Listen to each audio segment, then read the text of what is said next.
My name's Gordon Van Tighem, and I'm the mayor of the City of Yellowknife in the Northwest Territories. When you heard about the closure of the city centre airport by Edmonton City Council, what was your reaction?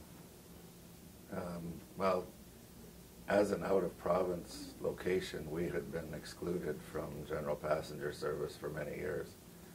The first reaction, though, of course, was what happens with the medevacs. The location of the airport, accessibility to the two major hospitals has been a key thing in our healthcare system for a lot of years. I understand that your concerns have a long history, that you voiced this concern going back some more than 20 years now with City Council in Edmonton. I have a very long history with the Edmonton Airport. I was medevac there in 1948. After my birth, Edmonton had the good hospital, Calgary didn't. And coming from Calgary, we had to fly up and find out something which was unfounded, so that was good. But in 1988, I was a representative of the Edmonton Chamber of Commerce at the, I think it was a creation or announcement meeting about the airport authority.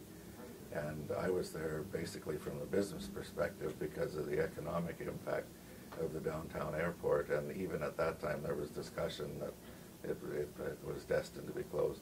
It's certainly, there's a convenience factor. And this was pointed out, even the former premier used to use it quite frequently and even made those types of statements. I mean, from a city planning perspective, the more you can intensify your downtown, the better. The biggest concern that we have as northerners is that when you're doing your planning, it's good to consult with your constituency, and we feel part of the constituency of Edmonton, because that's our jumping off point, that's our access point. And this has proceeded to where it has been, with really nobody talking to anybody up here. And consultation is a key thing in the north. We constantly remind the federal government, the territorial governments are very aware of it. And this, I guess, is the result, or the reaction right now is the result of a lack of consultation with the constituency that goes beyond the city limits. I have a very good relationship with Edmonton and Edmonton City Council, but the last letter I sent, I got a form letter back. You know, and basically we're asking questions. Have you considered us? Have you looked at all of the options? Have you looked at all of the impacts? We're not questioning the fact your ability to plan your city, but please, in the planning, consult. You think that this decision to close the city centre airport is going to adversely affect the northerners? Well, northerners have been told that Alberta Health will ensure that we still have a high quality of service. Now, does that mean Edmonton? Or could it mean Calgary? Could it mean Grand Prairie? All those options are being looked at right now.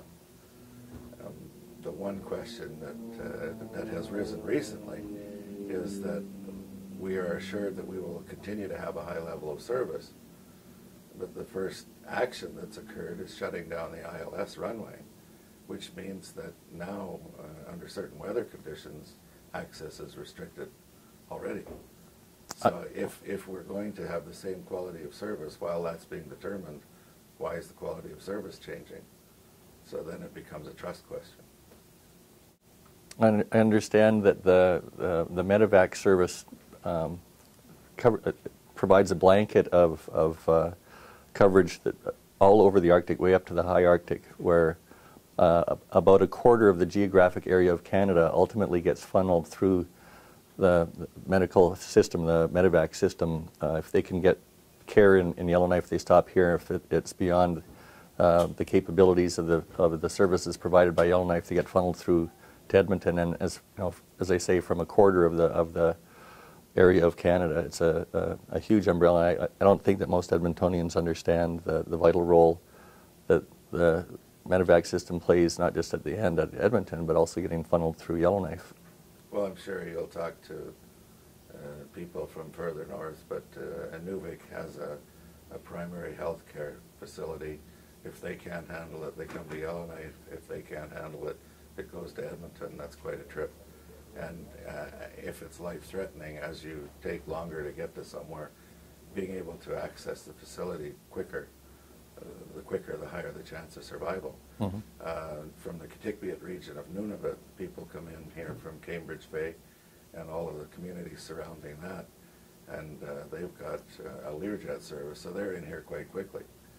And then if they can't be served here, they're right on to Edmonton. And it's a major attractor and keeper of people in the north is the certainty that they have of medical service. And looking at the size, as you mentioned, probably, well, we're bigger than Texas, and the whole area is a goodly percentage of Canada, all funneling into the primary care at Edmonton. You mentioned that the people of Edmonton don't know a lot about what the impact is in the northern communities, and when you give your numbers about northern communities, you're including northern Alberta. We've had visitors over the last 2 or 3 years or 4 years from high level, from Grand Prairie, from Peace River, or even from northern British Columbia, asking us to contact Edmonton and say that we're concerned about the possible closure of this airport. It wasn't until this May that we met our first people from Edmonton, so it's a bit interesting to see how long it took the message to get through. Do you have anything that you'd like to say to the people of Edmonton regarding this decision? Well, I mean, we're a small piece of the puzzle, but from an economic perspective, downtown airports contribute a considerable amount to the community. From an environmental perspective, downtown airports are extremely difficult to convert into other uses. There are several examples. Chicago was one example, and there's one in Eastern Canada, both where the airports were closed in the center of the city, but they've yet to be able to develop them, but they have been able to quantify the economic impact on their community. So, and then of course when they try to reopen, that doesn't work. So all we're urging is that it be looked at very thoroughly, that the level of our medevac service not be contracted from, and that, look at the full thing. And in future, if there's something that's going to impact the greater constituency, because we see Edmonton as our southernmost suburb, talk to us, because consultation's excellent in maintaining long-standing relations.